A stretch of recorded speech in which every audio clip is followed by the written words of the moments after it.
Well, today Trump has been very positive for equity markets. He has enacted with the Republicans some very large tax cuts. He certainly probably lent on the Fed in an environment we've got lower interest rates.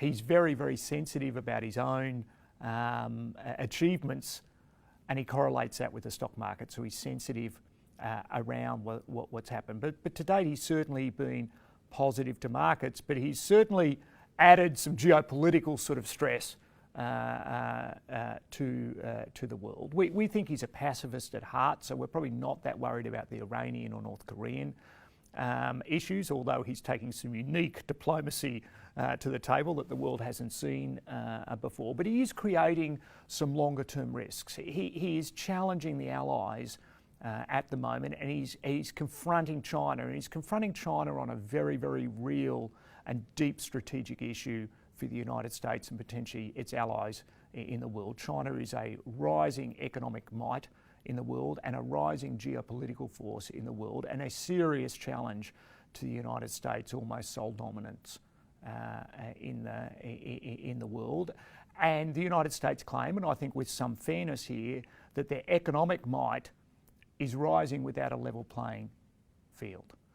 And trying to take that issue on is a very difficult issue, and of course he's using tariffs as a very blunt instrument here. The question is he able to get in the short term a satisfactory resolution on that topic? And I would argue that is a US domestic political question. I know that sounds strange saying it's a US domestic political question.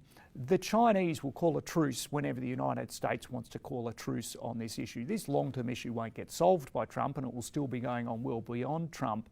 But how far Trump is prepared to go on this issue, and therefore how dangerous it is for investors and stock markets, is really a question of what Trump thinks is in his political interests in the United States leading into the 2020 elections. He is weighing up the economic barometer being the stock market, and he's trying to force the Fed to lower interest rates to support the stock market, but he does want to see to be the champion of the people taking on China.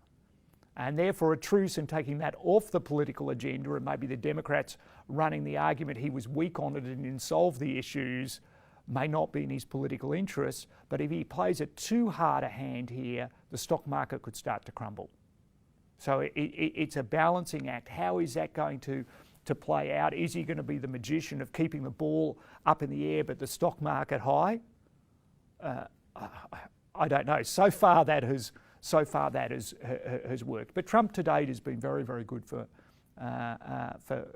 markets. How this next chapter plays up, and him weighing up the political considerations and how hard he wants to play this game is anybody's guess at the moment. So I'd have some caution in getting overconfident that he'll just keep supporting the stock market at the end of the day.